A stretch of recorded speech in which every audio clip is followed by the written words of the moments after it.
शहर में करण और अनुज अपने माता पिता के साथ रहा करते थे। उनका घर 2 मंजिला था, जिसमें वो लोग नीचे रहा करते थे और ऊपर उन्होंने एक किराएदार जोड़े को रखा हुआ था। सब सही था, पर फिर एक दिन करण के माता पिता की एक एक्सीडेंट में मौत हो जाती है। मम्मी, पापा, आप हमें छोड़कर क्यों चले गए? मैं आपके बिना नहीं जी सकता। आप आ जाइए, आप आ जाइए। अपने आप को संभालो बच्चों। अरे तुम लोग परेशान मत हो बच्चों, आज से हम तुम्हारे माता पिता हैं। हाँ जी, आपने बिल्कुल सही कहा, ये हमारे बच्चे जैसे ही तो हैं। शीतल और गौरव उन दोनों को संभालते हैं और उनके माता पिता का अंतिम संस्कार करवाते हैं। उसके बाद शाम में करण और अनुज बैठे होते हैं तो अनुज कहता है, भैया अब हमारा क्या होगा? माता पिता के जाने से मैं भी बहुत दुखी हूँ, पर क्या करें, अब हमें अकेले जीना ही होगा। हम दोनों ही एक दूसरे का सहारा है। और घर का खर्चा कैसे चलेगा? अरे तू उसकी चिंता क्यों करता है? हमारे किराएदार है ना, वो हमें हर महीने किराए देंगे। ठीक है।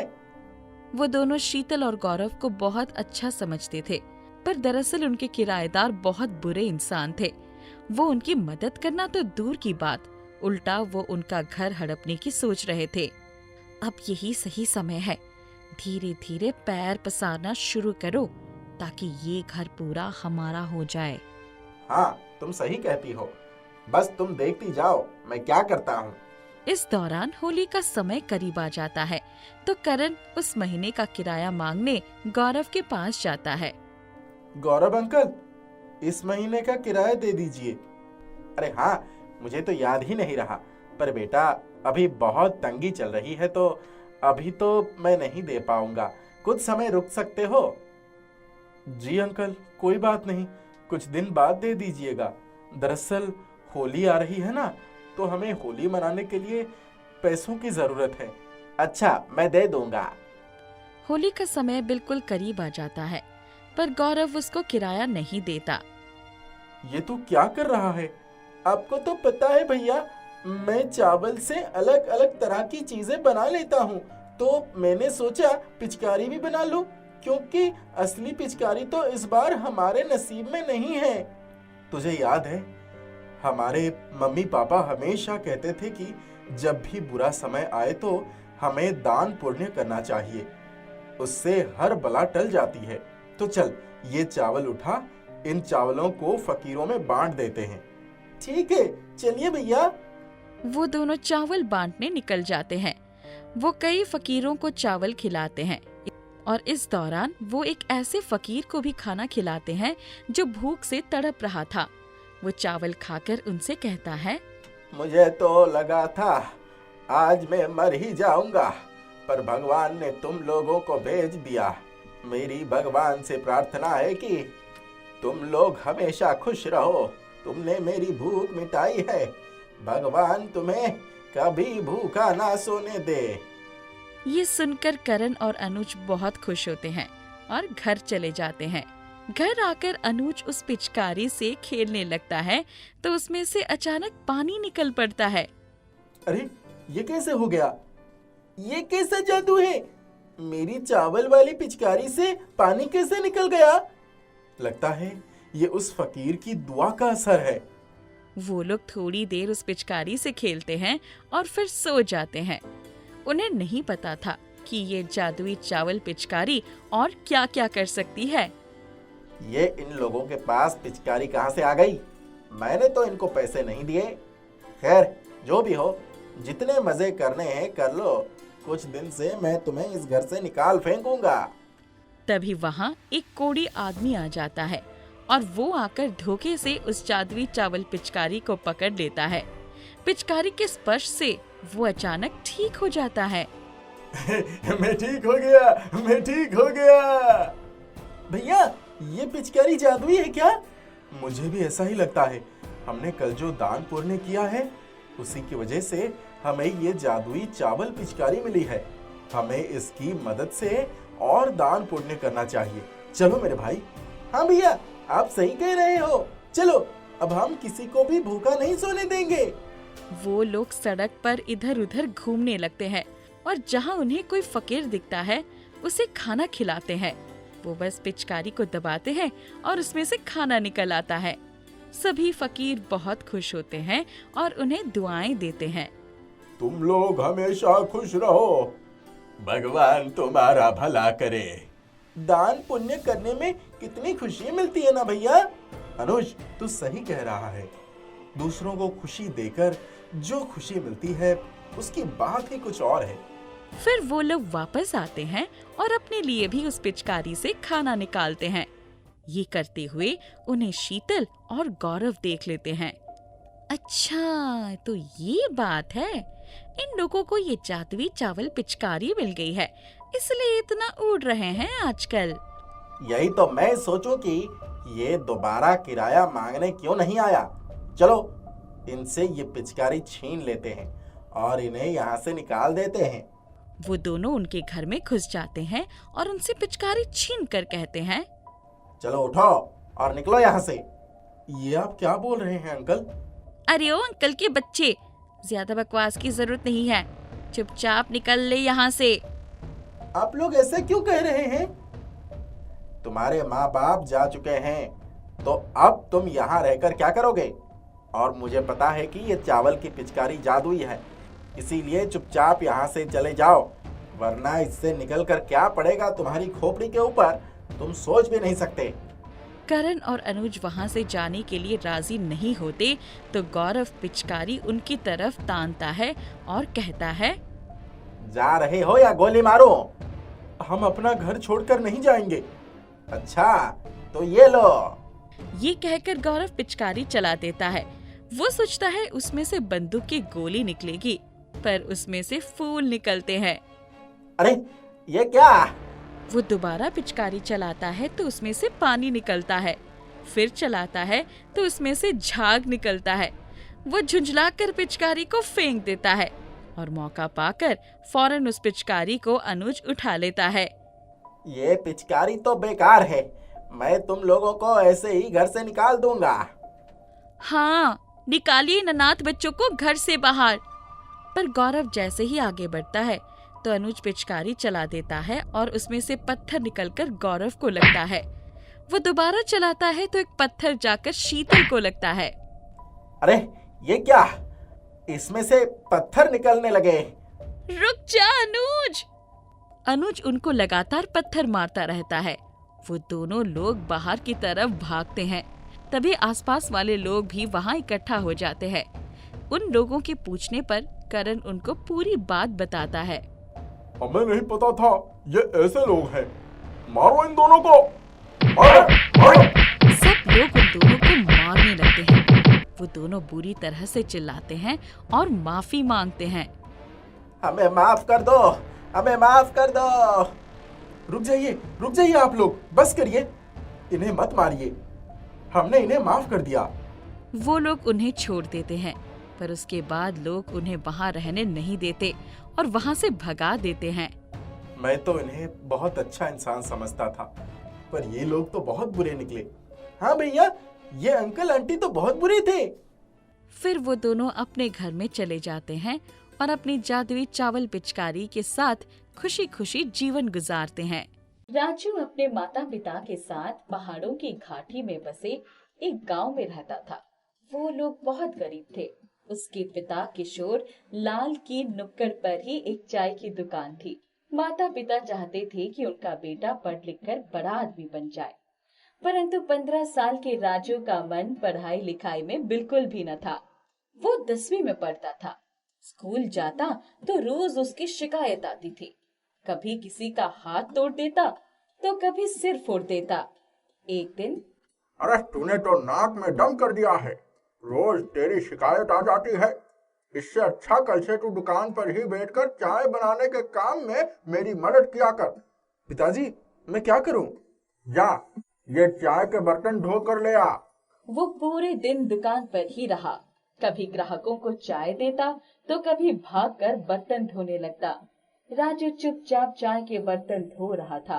तभी उसके स्कूल की छुट्टी हो गई और सारे बच्चे झुंड बनाकर उसी सड़क से निकल रहे थे। सब उसका मजाक बनाने लगे। अरे वो देखो, चाय के बर्तन धो रहा है, पढ़ाई लिखाई तो करना नहीं है, ये इसी लायक है। राजू को बहुत गुस्सा आया। उसने चाय का पैन उठाया और उसके सिर पर दे मारा। उसी समय उधर से एक बुढ़िया जा रही थी। पैन उसके सिर से टकराया और वो गिर पड़ी। दादी माँ, मुझसे बहुत बड़ी गलती हो गई है, मुझे माफ कर दो। मैंने जानबूझकर तुम्हें नहीं मारा था। बेटा, तुमने किसी को तो मारा होगा ना। वो पैन जिसको भी लगता उसका यही हाल होता। राजू ने जल्दी से बुढ़िया को सहारा देकर उठाया। उसकी कमर बिल्कुल झुकी हुई थी। उसने बुढ़िया को अपनी दुकान के पास सहारा देकर बिठा दिया। तुम यहीं बैठो, मैं तुम्हारे लिए पानी और चाय लेकर आता हूँ। थोड़ी ही देर में वो चाय लेकर आया। उसने उस बुढ़िया को चाय पिला दी। तुमने मुझे मारा भी और मुझे चाय भी पिलाई। तुम एक नेक दिल बच्चे हो। मैं तुमसे बहुत खुश हूँ। ये लो, ये जादुई केतली है। इसमें जितनी भी चाय बनाना चाहो बन जाएगी। ये कहकर बुढ़िया वहाँ से गायब हो गई। वो अपने हाथों में केतली पकड़े उधर ही देखता रह गया। तभी अरे चाय का पैन धुल गया हो तो जल्दी लेकर आ जा और चाय चढ़ा दे। देखता नहीं है, शाम का टाइम है, सब लोग भीड़ लगाए हैं। राजू ने जल्दी से उसी केतली में पानी डालकर चढ़ा दिया। जब उसमें अदरक और चाय की पत्ती डालने के लिए उसका ढक्कन खोला तो देखा चाय तो पहले से ही बनकर तैयार थी। बिना कुछ बोले उसने चाय के गिलासों में चाय निकाल दी। जिसने जिसने भी चाय पी सब लोग वाह वाह कर उठे। भाई किशोरी, मानना पड़ेगा, तुम्हारे बेटे के हाथों की चाय में बहुत स्वाद है। मुझे एक गिलास चाय और दे दो। उस दिन सबने दो दो गिलास चाय पी। किशोरी लाल बहुत खुश हुआ। पर जब उसने देखा कि सबके चाय पी लेने पर भी पूरी केतली अभी भी भरी हुई थी तो उसके आश्चर्य की सीमा नहीं रही। इतनी चाय क्यों बनाई? अब सारा दूध, पत्ती और चीनी बेकार हो गया ना। बाबा, मैंने तो कुछ भी नहीं डाला। किशोरी लाल ने देखा कि सारा सामान जस का तस पड़ा हुआ था। ये सब कैसे हुआ? तब राजू ने उन्हें सारी बातें बताई। अच्छा, इस बारे में और किसी से कुछ नहीं कहना। चलो चाय घर ले चलो। जब वो दोनों घर आए तो अरे, ये केतली घर क्यों लेकर आ गए? देखो, तुम्हारे लाडले ने क्या मस्त चाय बनाई है। आज लोगों ने दो दो गिलास चाय पी है। जरा मुझे भी पिला अपनी चाय राजू। राजू ने माँ को चाय दे दी। चाय का घूंट भरते ही ऐसी चाय तो मैंने कभी पी ही नहीं। क्या स्वाद है। किशोरी लाल ने बची हुई चाय घर के पीछे बनी क्यारियों में डाल दी। सुबह जब वो लोग सोकर उठे तो अरे, जल्दी उठो, देखो हमारी क्यारियों में कितने सुंदर सेब के पेड़ लगे हैं और उन पर लाल लाल सेब भी लगे हैं। किशोरी लाल तो समझ गया कि ये सब उसी जादुई केतली का चमत्कार है। एक काम करो, हम सेब तोड़कर तुम्हें दे देते हैं। तुम ये सेब लेकर बाजार में बेच दो। हम चाय की दुकान पर जाते हैं। राजू की माँ ने टोकरी सिर पर रखी और बाजार चली गई। उसके सेब खत्म ही नहीं हो रहे थे। जितना भी बेचती सेब की टोकरी भर जाती। आखिर में थक कर वो घर आई। तब तक राजू और किशोरी लाल भी आ गए थे। सबने दिन भर की अपनी अपनी कहानी सुनाई। ये तो बड़ा चमत्कार हो गया। चलो, हमारी गरीबी कट जाएगी। उनका सेब का पेड़ हमेशा लाल लाल सेबों से लदा रहने लगा। राजू की माँ दिन भर सेब बेचती। राजू और किशोरी लाल चाय की दुकान चलाते। कुछ ही दिनों में उनके पास काफी पैसा हो गया। सोचता हूँ अब एक पक्की दुकान खरीद लूं। वहीं चाय भी बनेगी और तू सेब भी वहीं बैठकर बेच देगा। हाँ बाबा, ये ठीक रहेगा। हमारे सेब इतने रसीले हैं कि जो भी एक बार खा लेता है उसको स्वाद भूलता नहीं है। उन्होंने कुछ ही दिनों में पक्की दुकान खरीद ली। उनकी खूब आमदनी होने लगी। जो चाय बच जाती उसे सेब के पेड़ में डाल देते। अब उनका रहन सहन बिल्कुल बदल गया। घर भी पक्का हो गया। बाबा, हम एक मोटरसाइकिल भी खरीद लेते हैं। हाँ बेटा, तूने तो मेरी दिल की बात छीन ली। जिस दिन वो मोटरसाइकिल लेकर आए उस दिन पूरे गांव वाले उनकी मोटरसाइकिल देखने आ गए। सबके मुंह पर एक ही बात थी, अरे किशोरी लाल, किस्मत हो तो तुम्हारे जैसे, बेटा जवान हो गया। जिस दिन से दुकान पर बैठा तुम्हारा तो भाग्य ही खुल गया। सब आप लोगों का आशीर्वाद है भाई जी। बेटा आप लोगों के बच्चों की तरह पढ़ लिख तो ना सका, पर दुकान संभाल ली। राजू झटपट मिठाई लेकर आया। उसने सबको बांट दिया। उनकी बहुत तरक्की होती देखकर मुन्ना ईर्ष्या से जल उठा। बार बार मोटरसाइकिल के चारों तरफ घूमने लगा। कितने की है रे राजू तेरी मोटरसाइकिल? 25,000। कहते हैं जब अचानक पैसा आ जाता है तो आदमी का दिमाग चढ़ जाता है। तुम कहना क्या चाहते हो? मुन्ना, हमारे पास मेहनत का पैसा है, अचानक नहीं आ गया। इसके बाद राजू अपनी दुकान पर बैठे बैठे ही पढ़ाई भी करता। उसका गुस्सा भी बहुत कम हो गया था। एक दिन जब वो दुकान पर बैठा था तब बहुत भीड़ थी। मुन्ना आया और मुझे तो लगता है ये लोग अपनी चाय में कुछ नशे की चीज मिलाते हैं। लोगों को इसीलिए चाय पीने की आदत पड़ गई है। एक दो लोगों ने उसकी हाँ में हाँ मिलाई। धीरे धीरे बात फैल गई। कई दिनों तक वो दुकान पर आकर ऐसे ही बातें बोलते। धीरे धीरे उनकी दुकान पर लोगों का आना कम होने लगा। एक दिन ऐसा भी आया कि उनकी दुकान पर चाय पीने कोई नहीं आया। तुम्हारे दोस्त झूठी अफवाह फैला रहे हैं, हमारी दुकान बंद ही करवा देंगे। बाबा आप चिंता मत करिए, सब ठीक हो जाएगा। राजू एक दिन दुकान पर बैठा था। उस दिन बहुत ठंड थी। तभी वही बुढ़िया कांपते हुए आई। आओ दादी, बड़े दिनों बाद आई हो, पहले चलकर चाय पी लो, कुछ गर्मी आ जाएगी। राजू ने जैसे ही उसको चाय पिलाई उसकी झुकी हुई कमर बिल्कुल सीधी हो गई। अरे इस चाय में जरूर तुम कुछ मिलाते हो। देखो सब लोग, मैं तो ठीक हो गई।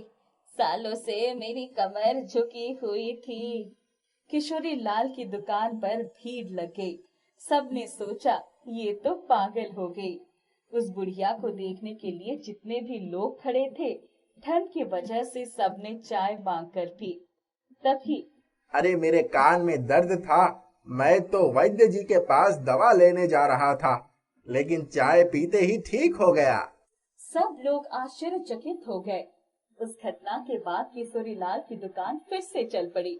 राजू भागते हुए बुढ़िया के पास गया। दादी तुम कौन हो, सच सच बताओ। तेरा काम हो गया ना, जा, आम खा, पेड़ गिनने की जरूरत नहीं है।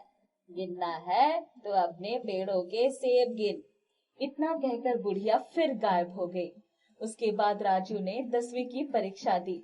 वो बहुत अच्छे नंबरों से पास हुआ। उसने आगे की पढ़ाई भी पूरी कर ली। उनके पास अब धन दौलत की कमी न थी।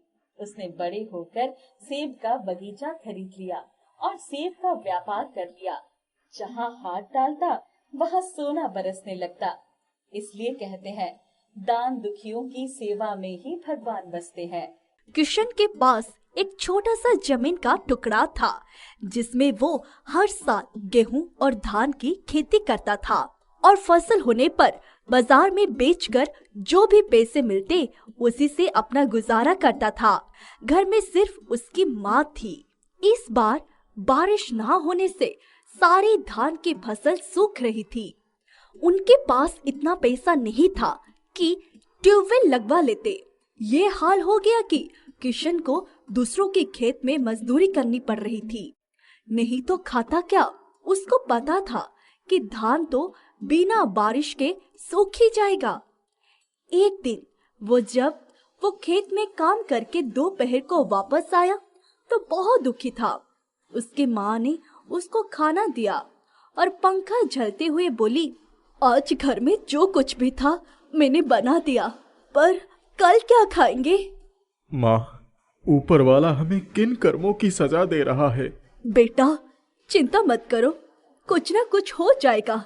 धान की फसल ही जाएगी ना, हमारी जमीन तो है। अब की बार गेहूं की फसल लगवाओगे तो शायद ऊपर वाला हमारी मदद करे। धैर्य से काम लो। हम किसी का बुरा नहीं करते तो हमारे साथ भी बुरा नहीं होगा। तभी दरवाजे की कुंडी खटकी। उसकी माँ ने देखा एक साधु भिक्षा मांगने आए थे। उसकी माँ ने एक कटोरी में थोड़ा सा गेहूं ले जाकर साधु को दे दिया। माई, कुछ खाने को दे दो, गेहूं का मैं क्या करूंगा। उसकी माँ रसोई में से अपने हिस्से की रोटी, सब्जी और दाल लेकर आई और साधु को बिठाकर भोजन कराया। तुमने मुझ भूखे को भोजन कराकर मेरी आत्मा संतुष्ट कर दी है। किशन ने रसोई में जाकर देखा तो खाना खत्म हो गया था। माँ, तुम क्या खाओगी? अरे बेटा, दरवाजे पर आए हुए भूखे साधु को कैसे लौटा देती? मैं पानी पी लूंगी, पेट भर जाएगा। किशन को बहुत दुख हुआ। उसने सोचा, छी, धिक्कार है मेरे जीवन को। मैं अपनी माँ को खाना भी नहीं खिला सकता। यह सोचकर वो बहुत दुखी हुआ। वो चारपाई पर आकर लेटा ही था कि अचानक बादल गरजने लगे और बिजली कड़की। उसके बाद हल्की हल्की बारिश होने लगी। वो तुरंत उठकर अपने खेत की तरफ भागा। तब तक बहुत तेज बारिश होने लगी। खेत में पानी भरने के लिए वो नालियां बनाने लगा। वो साथ साथ अपनी माँ के गाए हुए गीत की पंक्तियां गुनगुनाता भी जा रहा था। खेतवा धानन के तैयार, चुनरी उड़े लहरैयादार, चह के खेतन में चिड़ैया, कूद के मेंढन पे गौरैया, की जियारा ठांट रही जाए, की जियारा ठांट रही जाए। थोड़ी ही देर बाद मूसलाधार बारिश होने लगी। वो झट से पानी के बहाव को रोकने के लिए नाले में ही लेट गया। अचानक उसे लगा कि ओले गिरने लगे। जब उसने ध्यान से देखा तो बारिश के साथ साथ ओले नहीं बल्कि छोटे छोटे सोने के टुकड़े गिर रहे थे। उसकी पूरी क्यारी चमकीले सोने के टुकड़ों से भर गई। उसने पागलों की तरह अपने सिर पर बांधी पगड़ी खोली और उसमें सोने के टुकड़े भरने लगा। जब वो इतना भारी हो गया कि उसे उठाया नहीं जा रहा था, तो उसने उसे वहीं क्यारियों के बीच में ढक दिया और भीगते हुए अपने घर की तरफ भागा। उसकी माँ ने उसे बदहवास देखकर पूछा, अरे किशन, क्या हुआ? वो माँ का हाथ पकड़कर हांफते हुए बोला, माँ, कोई सवाल मत करो, जल्दी चलो, वरना बहुत देर हो जाएगी। सचमुच ऊपर वाले ने हमारी सुन ली है, जल्दी चलो माँ। उसकी माँ कुछ समझ पाती इसके पहले ही वो उसको खींचकर अपने साथ खेत की तरफ ले गया। माँ जब तक खेत पर पहुँची तब तक बारिश भी बंद हो चुकी थी। उसने जल्दी से जाकर वो गट्ठर निकाला और माँ से बोला, माँ, इसको पकड़कर घर ले चलो, घर चल के देखना इसमें क्या है। उसकी माँ ने चुपचाप गट्ठर एक तरफ से पकड़ लिया। तभी हल्कू उन दोनों को देखकर उनके पीछे हो लिया। उसके खेत से थोड़ी दूर पर ही था। वो निहायत लालची आदमी था। उसने सोचा कि दोनों माँ बेटे इतने बड़े गट्ठर में क्या ले जा रहे हैं? माँ बेटे जब घर में आए तो किशन ने कहा, अब रुक जाओ माँ, दरवाजा बंद कर देता हूँ। हल्को उनके दरवाजे के पास ही छुपकर उनकी बातें सुनने की कोशिश करने लगा। जब उसकी माँ ने गट्ठर खोला तो उसकी आंखें बिल्कुल फटी की फटी रह गई। ये कहां से मिला? किशन ने माँ को गोद में उठा लिया और सारी बातें बताई। पहले तो मुझे लगा कि ओले पड़ रहे हैं, लेकिन फिर देखा तो ये सोने के टुकड़े बारिश के साथ गिर रहे थे। बेटा, ये सिर्फ हमारे ही खेत में गिरा है कि औरों के खेत में भी गिरा है? नहीं माँ, सिर्फ मेरे ही खेत में गिरा था। मैंने चारों तरफ देखा था और कहीं सोना नहीं गिरा था। उसकी माँ बोली, लगता है ये उसी साधु का आशीर्वाद और चमत्कार है। चलो जल्दी से कहीं रख देते हैं। दोनों ने मिलकर झोलों में से सारे सोने के टुकड़े भरकर संदूक में रख दिया। हल्कू चुपचाप सब कुछ देखता रहा। वो उन दोनों की बातें सुनकर और इतना सोना देखकर बिल्कुल बावला हो गया। वो अपने घर गया और वहाँ से उसने टॉर्च उठाई, फिर अपने खेत की तरफ दौड़ा कि हो सकता है कि मेरे खेत में भी सोने के टुकड़े गिरे हो। पर वहाँ जाकर उसे कुछ न मिला। वो घर आया और आधी रात को वो किशन के घर में चोरी करने के इरादे से उसके आंगन की दीवार पर चढ़कर वहाँ से आंगन में कूद गया। उसको पता था कि उन्होंने सोना कहाँ छुपा कर रखा है।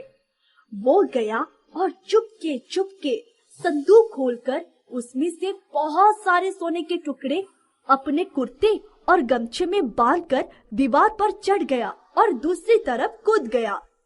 दूसरे दिन जब वो उन टुकड़ों को लेकर सुनार के पास गया तो सुनार ने उसे बहुत खरी खोटी सुनाई और कहा, अरे ये पीतल के टुकड़े लेकर सोने की दुकान पर बेचने आए हो, भाग जाओ यहाँ से, बेकार में ही मेरा समय बर्बाद किया। उस रात वो बहुत देर तक सोचता रहा।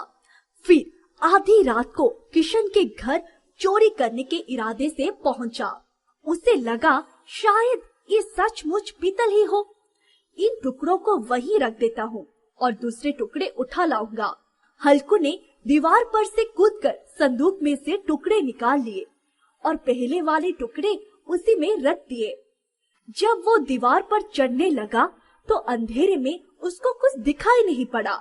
वहीं मधुमक्खियों ने अपना छत्ता बना रखा था। मधुमक्खियों ने छत्ते पर पैर पड़ते ही उन्होंने उसके पूरे शरीर को ढक लिया और डंक मार मार कर उसे घायल कर दिया। उसका पूरा शरीर सूज गया। वो बार बार ऊपर चढ़ने की कोशिश करता और नीचे गिर जाता। किसी तरह वो ऊपर चढ़कर दूसरी तरफ कूदा और अपने घर की तरफ भागा। 1 महीने तक ना वो कुछ बोल पाया और ना ही बिस्तर से उठ पाया। दूसरे दिन भी बहुत बारिश हुई। किशन को सुनार के यहाँ जाने का मौका ही नहीं मिला। किशन हल्को वाली सारी घटनाओं से बेखबर। जब तीसरे दिन सुनार के दुकान पर सिर्फ 5 सोने के टुकड़े लेकर बेचने गया तो उसे बहुत सारे पैसे मिले। धीरे धीरे सोना बेचकर उनकी गरीबी दूर हो गई। उन्होंने बहुत सारी जमीन भी खरीद ली। उनके दरवाजे पर आया हुआ कोई भिक्षु या साधु कभी खाली हाथ नहीं जाता था। 1 महीने बाद जब हल्कू ठीक हुआ तो उसने किशन को जाकर सारी बात बताई और जो सोने के टुकड़े चुरा कर ले गया था वो वापस कर दिया और माफी भी मांगी। किशन के हाथ में आते ही वो टुकड़े सोने में बदल गए। किशन और उसकी माँ ने उसे माफ कर दिया और उसकी मदद भी की। सोने के वारिस ने किशन और उसकी माँ की दुनिया ही बदल दी। नन्ही खुशी का मन आज दुखी था। वो आज सवेरे देर से उठी थी, इसलिए उसकी सौतेली माँ शशि ने उसकी पिटाई कर दी थी। उसकी आंखों में आंसू थे, इसलिए उसके पिता राजेंद्र ने सवाल कर दिया, क्या बात है खुशी, इतना रो क्यों रही हो? बाबूजी, कल रात तक मैंने बहुत काम किया था, इसलिए सोने में देरी हो गई। सवेरे देर से उठी तो माँ बरस पड़ी और उन्होंने इतनी सी बात पर मेरी पिटाई भी कर दी। बिटिया, सवेरे जल्दी उठ जाया करो। आज के बाद ये बात तुम्हें हमेशा याद रहेगी। तुम्हारी माँ भी सवेरे जल्दी उठती थी। जाओ, अब अपना काम करो। खुशी को अपने पिता से यह आशा नहीं थी। वो सोच रही थी कि माँ को डांट पड़ेगी, लेकिन बाबूजी उसे ही उल्टा समझा बुझाकर चले गए। उसका दुख इस बात से अधिक बढ़ गया। इतना ही नहीं, शशि फिर आ गई। क्यों रे नालायक, अपने बाबूजी से मेरी शिकायत कर रही थी? तूने गलती की, तुझे इसकी सजा मिली। चली थी अपने बाबूजी से मेरी शिकायत करने। उनसे कहा, कुछ हुआ तेरे बाबूजी मेरा क्या बिगाड़ लेंगे? मुझे किसी का डर नहीं। चल जल्दी जल्दी हाथ बढ़ा, नहीं तो डंडे पड़ेंगे। खुशी बेचारी फर्श साफ करने लगी। फर्श पर उसकी आंसू की बूंदें गिरने लगी। कोई काम तो ठीक से करने आता नहीं, बस आंसू बहाने में नंबर 1। काम पूरा करो और सारे कपड़े धो डालो। ठीक है। खुशी बाल्टी में कपड़े लेकर नदी किनारे चल पड़ी और वहाँ पहुँचते ही एक बंदर आया और 2 कपड़े लेकर पेड़ पर चढ़ गया। खुशी परेशान हो गई। अरे बंदर भैया, ऐसा जुल्म मत करो, मेरे कपड़े वापस कर दो। वैसे भी मेरी जिंदगी में दुख दर्द बहुत है, तुम भी मुझे रुलाने चले आए। माँ को समय पर सारे कपड़े अच्छी तरह से धोकर ना दिए तो मार मार कर मुझे अधमरा कर देंगी। बंदर ने कोई जवाब नहीं दिया और कपड़े लेकर बैठा ही रहा। खुशी ने उसके आगे हाथ जोड़ लिया, लेकिन कोई असर न हुआ। वो कपड़ा धोती रही और बंदर के आगे गिड़गिड़ाती रही। एक आधे सुनहरे और आधे हरे रंग का तोता एक पेड़ की डाल पर बैठकर सब कुछ देख रहा था। हे भगवान, इस बंदर से कपड़े वापस दिलवा दो, वरना माँ मेरा बहुत बुरा हाल कर देगी। अगर कपड़े नहीं मिले तो घर कैसे जाऊंगी? अब आप ही मुझे बचा सकते हो। अचानक उस सुनहरे तोते ने आंखें मटकाई और उसने ध्यान से बंदर को देखा। इसके बाद उस बंदर के ऊपर अचानक वशीकरण मंत्र जैसा असर हो गया। बंदर कपड़े लेकर नीचे उतर आया और बड़ी शांति के साथ कपड़े खुशी के हाथों में दे दिए। तोते ने फिर आंखें मटकाई और खुशी के चेहरे पर खुशी छाई। सुनहरा तोता खुशी के सामने आकर बैठ गया। तुम्हारा नाम क्या है गुड़िया? मेरा नाम खुशी है। खुशी को दुखी देखकर मुझे अच्छा नहीं लग रहा था। मैं तुम्हारे चेहरे पर मुस्कुराहट देखना चाहता था, सो आ गई। बोलो, तुम्हें और क्या चाहिए? अरे तुमने तो कमाल कर दिया। तुम्हारा नाम क्या है? मेरा नाम गंगा राम है। तुम इतना सारा काम कैसे कर लेती हो? सब करना पड़ता है। मेरी माँ ने मुझे जन्म दिया और कुछ दिनों बाद इस दुनिया को छोड़कर चली गई। बाबूजी ने दूसरा विवाह किया और नई माँ ने मुझे नौकरानी बना दिया। आपके चमत्कार से कपड़े मिल गए, वरना घर जाने पर मेरा बहुत बुरा हाल होता। अभी भी माँ की पिटाई का दर्द गया ही नहीं है। कहाँ पर दर्द हो रहा है? गंगा राम ने आंखें मटकाई। मेरे हाथ और पीठ। अरे सारा दर्द कहाँ गया? मैं समझ गई। गंगा राम, तुमने ही मेरी पीड़ा दूर कर दी। तुम मेरी इतनी सहायता क्यों कर रहे हो? ऊपर वाले ने मुझे भेज दिया, खुशी से मिला दिया। बोलो, ठीक किया? ठीक से बहुत ज्यादा अच्छा किया। मुस्कुराने का मौका दे दिया। दर्द जब हद से गुजर जाता है तब दुआओं में असर आता है। अश्क आंखों में तड़पते हैं सुमित, ये भी मालिक को नजर आता है। गंगा राम, तुम तो बहुत अच्छे शायर हो। तुम्हारी शायरी सुनकर अब नई ताकत आ गई है। सारे कपड़े धो लूं, फिर घर को चलूं। अरे ये क्या? सारे कपड़े किसने धो दिए? आज तो माँ खुश हो जाएगी। गंगा राम, ये तो तुम्हारे ही काम है। ऐसा लगता है मुझे आलसी बना दोगे। खुशी गुड़िया, तुम्हारे नन्हे नन्हे हाथ इतने अधिक काम करने के लिए नहीं बने हैं। मैं तुम्हारी मदद करूँगा और हमेशा साथ दूंगा। तुम्हें किसी चीज की कमी नहीं होने दूंगा। अब घर चल सकती हो। खुशी बाल्टी में कपड़े लेकर घर पहुंच गई और उसकी माँ शशि मानो इसका इंतजार ही कर रही थी। अरे गजब हो गया खुशी, तूने इतने सारे कपड़े इतने जल्दी धो डाले। हाय दैया, इतने साफ, ये तो नए कपड़ों की तरह चमक रहे हैं। ये कैसे हो गया? अच्छा चल, मेरे पैर दबा दे, बहुत तकलीफ हो रही है। इतने में शशि के पूरे शरीर में अथाह पीड़ा उठी और वो तड़पने लगी। अरे बाप रे, मर गई। ये कौन सी नई बीमारी आ गई? दर्द से जान जा रही है। गंगा राम, माँ को ठीक कर दो। इतने में गंगा राम ने आंखें मटका ली और चमत्कार हो गया। जैसे किसी शक्ति ने शशि को खड़ा कर दिया और उसे रसोई की तरफ चलाते हुए ले गई। अरे माँ, अभी तो आप दर्द से रो रही थी, वहाँ कहाँ चल पड़ी? बिटिया तू बैठ, आराम कर। इतना काम करके थक गई होगी, मैं तेरे लिए खाना लाती हूँ।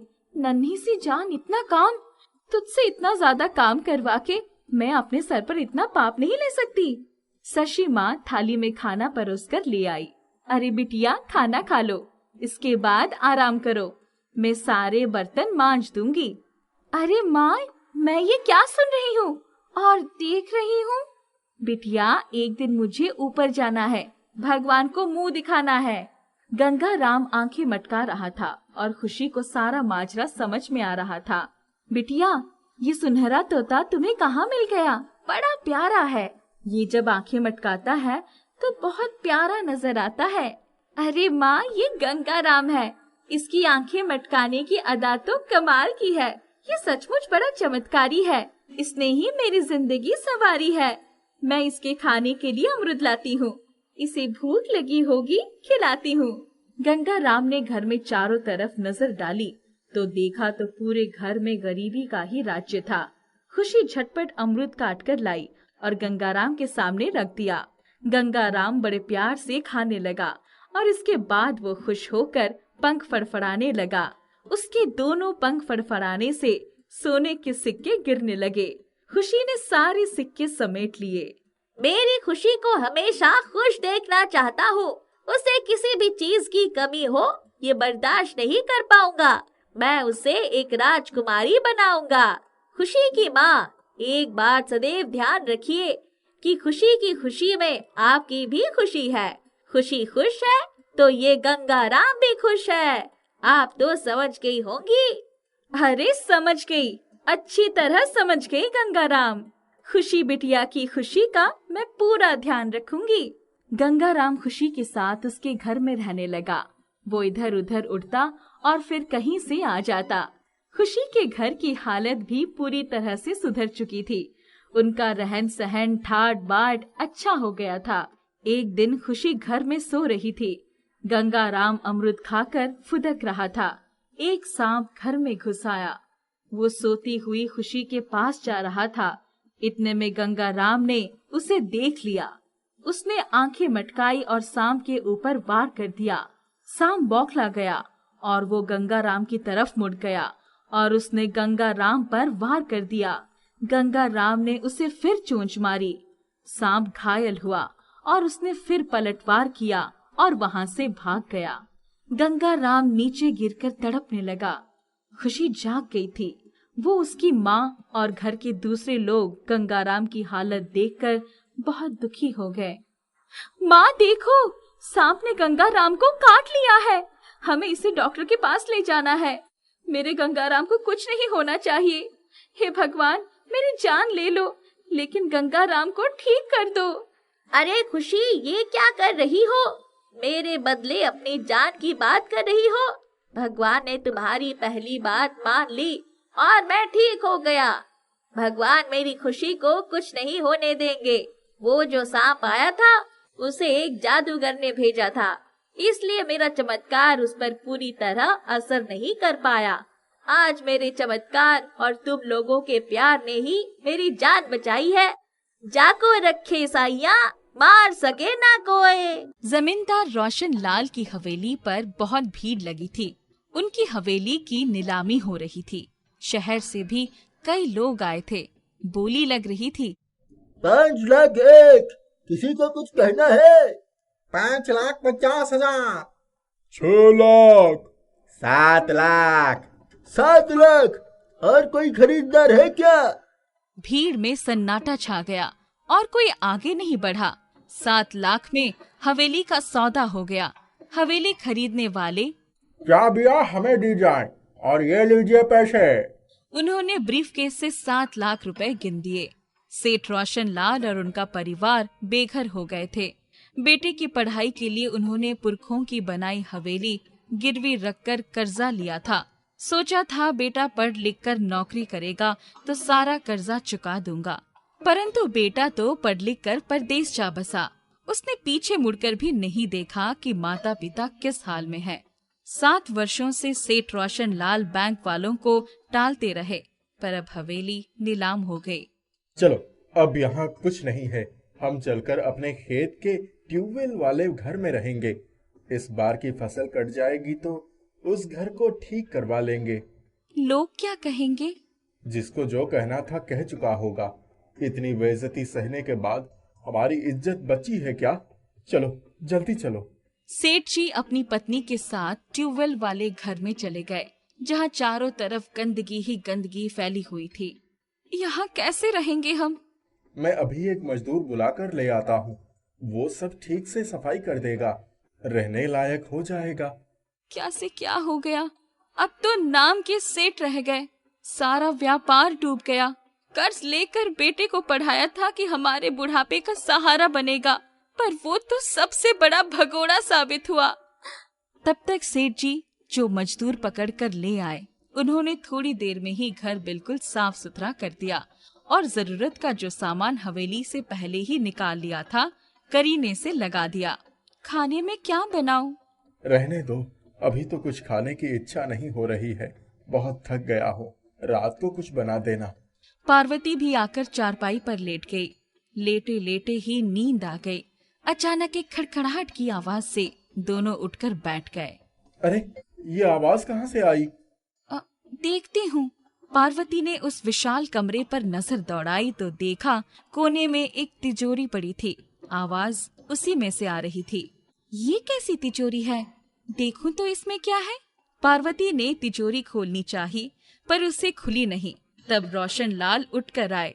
उन्होंने जैसे ही तिजोरी को हाथ लगाया, तिजोरी झट से खुल गई। खोलकर देखा तो वो खाली पड़ी थी।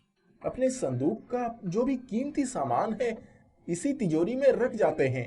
वैसे भी हम यहाँ इतने सुनसान जगह पर रह रहे हैं, कोई चोर आ गया तो हमारी आवाज भी कोई नहीं सुन पाएगा। मैं अपनी सोने की चूड़ियाँ और गले की चेन भी इसी में रख देती हूँ।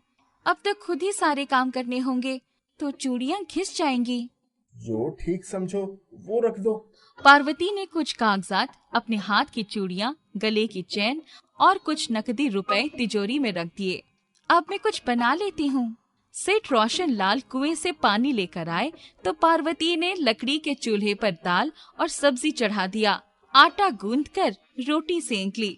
खा पी कर रात को सो गए। तभी अचानक सेठ रोशन लाल को याद आया कि बैंक की एक पासबुक थी जो बहुत दिनों से भरवाई नहीं थी। उन्होंने पासबुक निकालने के लिए उठकर तिजोरी खोली। तिजोरी खोलते ही चौंक गए। पार्वती, ये देखो, जल्दी आओ। बड़ी मुश्किल से नींद आई थी। अब क्या हुआ? अरे ये देखो, तुम्हारे पास तो 2 चूड़ियां थी ना, इसमें तो कितनी सारी चूड़ियां हैं और गले की चेन भी है। क्यों हंसी उड़ाते हो? इतनी मुश्किल की घड़ी में भी तुम्हें ठिठोली सूझ रही है, वो भी आधी रात को। अरे आकर देखो तो सही। पार्वती जब तिजोरी के सामने आकर खड़ी हुई तो आश्चर्य से उसका मुंह खुला का खुला रह गया। ये सब तो सोने की चूड़ियां हैं। उसने जैसे ही हाथ बढ़ाकर चूड़ियां उठानी चाही, तुम इस तिजोरी में जो भी गहने और रुपए रखोगे वो दुगुना हो जाएगा। पर तुम बोल कैसे सकती हो? मैं स्वर्ण परी की तिजोरी हूँ। एक बार स्वर्ण परी एक दुष्ट राक्षस से बचने के लिए छिपते छिपते यहाँ आई थी। वो इधर उधर भाग रही थी, तब मैंने उसे यहीं छुपा लिया था। राक्षस के जाने के बाद स्वर्ण परी ने मुझे जादुई छड़ी के जादू से जादुई बना दिया था। आज तक तो कभी किसी ने नहीं बताया कि मेरे ट्यूबवेल वाले घर में जादुई तिजोरी है। हमेशा यहाँ मजदूर रहते थे। आज तक किसी ने तिजोरी में आभूषण और नकदी रखे ही नहीं। ओह, इस वक्त हम बड़ी मुश्किल से गुजर रहे हैं। तुमने हमारा रास्ता आसान कर दिया। हम किस तरह से तुम्हारा धन्यवाद करें? सेठ, मैं स्वर्ण परी के इंतजार में बरसों से यहाँ बैठी हूँ कि शायद कभी वो फिर से आ जाए, पर वो कभी नहीं आई। तुमने मेरी गई इज्जत बचा ली। मैं दोबारा अपनी हवेली खरीद कर उसी में तुम्हें ले चलूंगा। ना ना सेठ, ऐसी गलती कभी मत करना। मुझे यहाँ से मत हटाना। क्या पता मेरी जादू ही खत्म हो जाए। पार्वती के तो पांव जमीन पर नहीं पड़ रहे थे। उन्होंने सारे गहने और नकदी निकाल कर देखे, फिर उसी तिजोरी में रखकर तिजोरी बंद कर दिया। जाओ, आज मजदूर बुलाकर इस तिजोरी की रंगाई पुताई करा दो। इसने हमारी कितनी मदद की है। सेठ रोशन लाल ने तिजोरी की रंगाई पुताई अपने सामने करवा दी। दूसरे दिन जब उन्होंने तिजोरी खोली तो सब कुछ दुगुना हो गया था। हम एक अलमारी ले लेते हैं, आखिर इतना सामान रखेंगे कहाँ? सेठ रोशन लाल दूसरे दिन ही एक स्टील की अलमारी ले आए। उसको तिजोरी के बगल में ही रख दिया और कुछ नकदी और जेवर उसी तिजोरी में छोड़कर बाकी सारी नकदी और गहने अलमारी में रख दिए। 6 महीने के भीतर ही उनके पास बहुत सारे जेवर और नकदी हो गई। पार्वती, क्यों ना हम इसी घर के पास ही अपनी नई हवेली बना ले। जमीन तो हमारे पास है ही। ठीक कहते हो तुम। दूसरे दिन ही सेठ रोशन लाल शहर के मिस्त्री बुलाकर ले आए और उन्हें हवेली बनाने का जिम्मा सौंप दिया। हमारा ये कमरा हवेली के बीचों बीच होना चाहिए। पर सेठ जी, यह तो बहुत पुराना कमरा है। इसको तोड़ दिया जाए तो हवेली की खूबसूरती दुगनी बढ़ जाएगी। अगर तुम बना सकते हो तो बनाओ, वरना मैं किसी और से बनवा लूंगा। मैं कल से काम शुरू कर देता हूँ। देखो भैया, जल्दी से जल्दी हवेली तैयार हो जानी चाहिए। जी मालकिन, हमारे सारे मिस्त्री अब यही हवेली बनाएंगे। 1 साल के भीतर उनकी आलीशान हवेली बनकर तैयार हो गई। जादुई तिजोरी उनकी हवेली के बीचों बीच रखी हुई थी। सेठ रोशन लाल ने हवेली के गृह प्रवेश की पूजा करवाई। उन्होंने सभी मिस्त्रियों के परिवार वालों और गांव के गरीब मजदूरों को भी खाने का निमंत्रण दिया। खूब दिल खोलकर खर्च किया। सबके जाने के बाद स्वर्ण परी की तिजोरी, सबने इतना कुछ खाया, तुमने कुछ नहीं खाया। आज तो मैं धन्य हो गई। जब तुमने पूजा करवाकर भोग लगाया तो सबसे पहले मुझे ही तो याद किया था। मैंने तो सबसे पहले खा लिया था। चलो अब आराम कर लेते हैं। दोनों सोने गए तो थकान की वजह से नींद आ गई। रात को अचानक एक तेज रोशनी हुई। अरे देखो तो कैसी रोशनी हो रही है। उन्होंने देखा तो तिजोरी का दरवाजा खुला था और स्वर्ण परी उस तिजोरी से बात कर रही थी। दोनों चुपचाप जाकर उनकी बातें सुनने लगे। तुमने अपनी जादुई होने का सबसे सही उपयोग किया है। देखो आज सेठ ने कितने गरीबों को भोजन करवाया है। उनकी मदद हमेशा करना। मैं चलती हूँ। तब तक पार्वती उसके सामने अपना आंचल फैलाकर, स्वर्ण परी, आपने हमें इतना कुछ दिया है, हम आपको ऐसे नहीं जाने देंगे। आप रुकिए। पार्वती दौड़कर उनके लिए एक कटोरी में खीर लाई। आपकी ममता ठुकराकर आपका बेटा कैसे रह सकता है? आपका बेटा तो बहुत बीमार दिख रहा है। क्या उसको कोई बीमारी थी? नहीं तो हमें हमारे बेटे से मिलवा दो स्वर्ण परी। जैसे इतनी दया की है वैसे ही एक और सही। स्वर्ण परी ने अपनी छड़ी घुमाई और तत्काल उनका बेटा हाजिर हो गया। उसकी आंखें अंदर को धसी हुई थी, गाल पिचके हुए थे, चेहरा पीला पड़ गया था। अरे मेरे लाल, क्या हो गया तुझे? माँ, तुम सब यही सोच रहे थे ना कि मैं वापस क्यों नहीं आया? किस मुंह से आता? जिस उम्र में मुझे आप लोगों का सहारा बनना चाहिए, उस उम्र में मैं टीबी जैसा घातक बीमारी से पीड़ित हो गया। कैसे आता? इतना कहकर वो फूट फूट कर रो पड़ा। तुम स्वस्थ रहो और अपने माता पिता के साथ ही अपनी बाकी जिंदगी गुजारो। इतना कहकर स्वर्ण परी आसमान में उड़ गई। आपने देखा, ऐसी ही हमारी स्वर्ण परी है। सब लोग खुशी खुशी रहने लगे। जादुई तिजोरी उनके घर की सदस्य बन गई थी। परमपुर नाम का एक गांव था। वहाँ 2 चोर रहते थे। एक का नाम अंता था और दूसरे का नाम बंता था। दोनों एक दिन एक दुकान पर बैठे थे। तभी उन्होंने 2 लोगों को बात करते सुना। अरे भाई, सारी तैयारी हो गई। अरे थोड़ा धीरे बोलो। दूसरे आदमी की बात सुनकर अंता और बंता वहाँ से हटकर आपस में बात करने लग जाते हैं। हाँ, माफ करना। और बताओ, दूसरे गांव रिश्तेदार की शादी में जाने के लिए तैयारी हो गई? हाँ, तैयारी तो हो गई। अगर पत्नी के भाई की शादी की बात नहीं होती तो मैं तो घर छोड़कर जाता ही नहीं। 2 दिन बाद उस आदमी के दूसरे गांव जाने के बाद अंता और बंता एक रात उस आदमी के यहाँ चोरी करने के लिए आते हैं। दरवाजे पर पहुंचकर अंता बोलता है, आखिर इस आदमी के घर में ऐसा क्या है जो ये अपनी पत्नी के भाई की शादी में नहीं जाना चाहता? लगता है पता लगाना ही होगा। ठीक है, इसके दूसरे गांव निकलने के बाद हम इसके घर में घुसेंगे। ठीक है, मैं इस पर नजर रखता हूँ। 2 दिन बाद उस आदमी के दूसरे गांव जाने के बाद अंता और बंता एक रात उस आदमी के यहाँ चोरी करने के लिए आते हैं। दरवाजे पर पहुंचकर अंता बोलता है, मैं दरवाजे का ताला तोड़ता हूँ, तुम नजर रखना कि कहीं कोई आ ना जाए। ठीक है, मैं देख कर आता हूँ। अभी बंता आगे बढ़ ही रहा था कि कुछ देखकर रुक जाता है। अरे अंता, रुको, वहां देखो, घर का मालिक एक कुत्ता बांध कर गया है। अगर कुत्ता ये ताले की आवाज से उठ गया तो हम क्या करेंगे? बंता, तुम तो सही कह रहे हो, पर कुछ कर भी नहीं सकते हैं। चलो ध्यान से करेंगे। जैसे ही अंता ने ताला तोड़ना शुरू किया, वैसे ही कुत्ता उठ गया और भौंकने लगा। इस पर बंता अंता से बोला, अरे अंता, ये तो उठ गया और इसके भौंकने के कारण जल्दी आसपास के लोग आ जाएंगे। हमें यहाँ से भागना चाहिए। कुत्ते की आवाज सुनकर आसपास के लोग दौड़ कर आते हैं और उनमें से एक आदमी जोर से चिल्लाया, अरे कौन है वहाँ पर? लगता है कोई चोर घुस आया है, इसीलिए कुत्ता भौंक रहा है।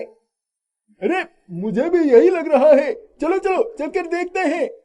लोगों को आता देख अंता बंता से कहता है, अब कोई चारा नहीं है, हमें अब भागना ही होगा।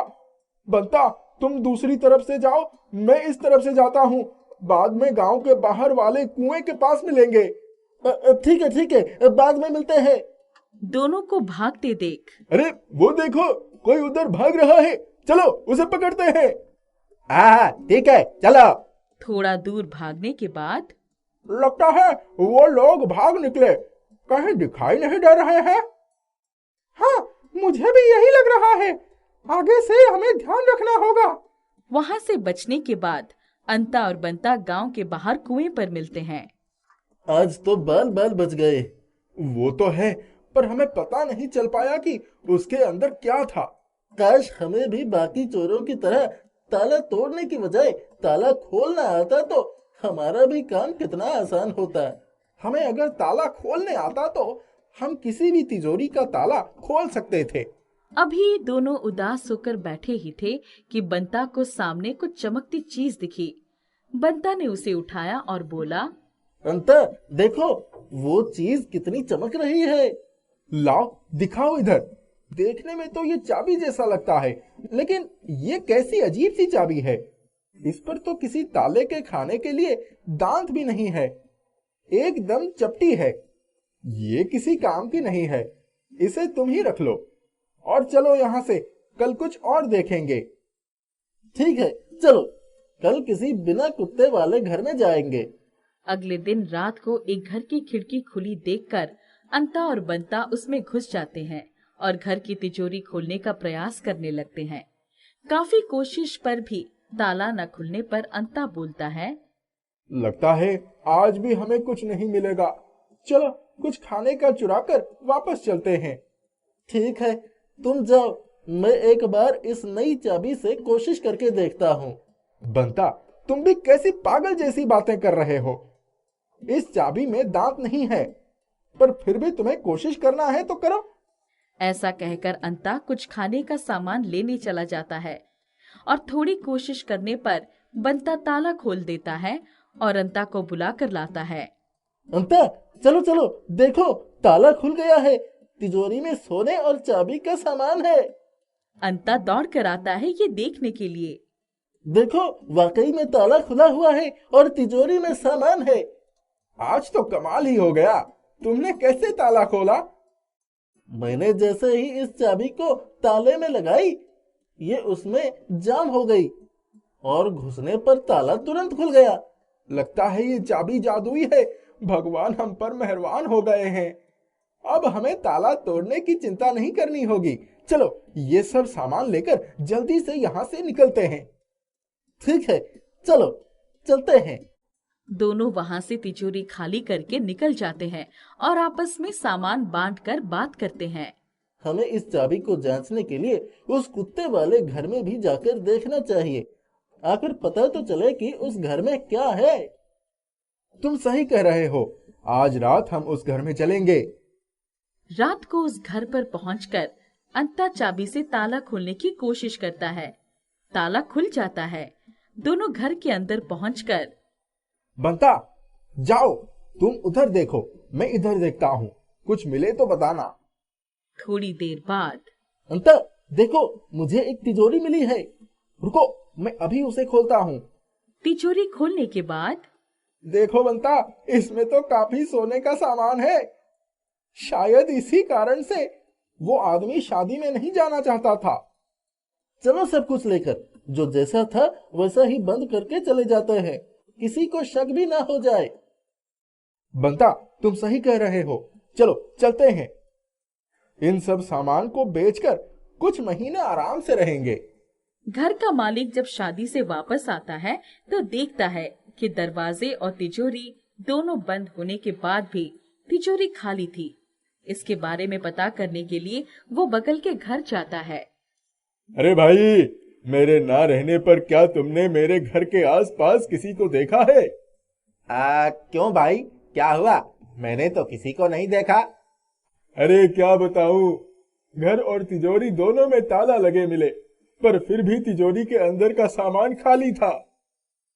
आपके साथ भी ऐसा हुआ है? गांव के कुछ और लोगों के साथ भी ऐसा ही हुआ है। तुम ही बताओ, बंद तिजोरी से सामान कहाँ जा सकता है? आदमी उदास होकर रह जाता है।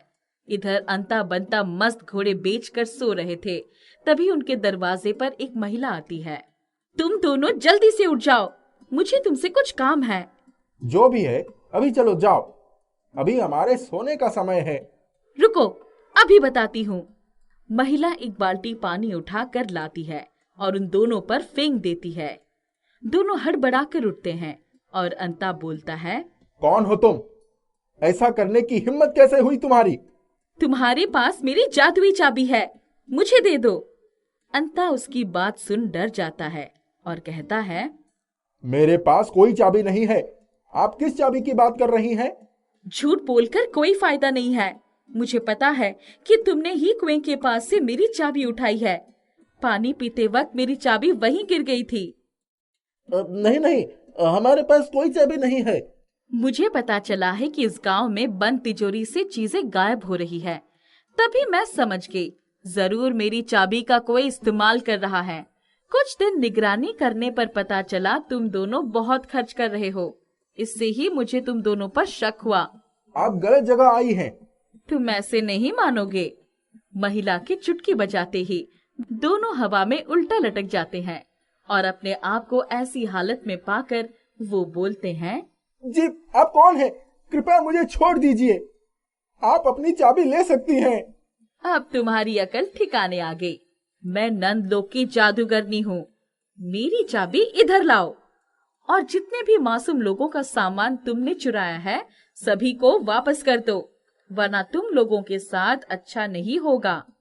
जादूगरनी अपनी चाबी लेकर वहाँ से चली जाती है। डर के मारे अंता और बंता सभी लोगों के सामान वापस लौटा देते हैं।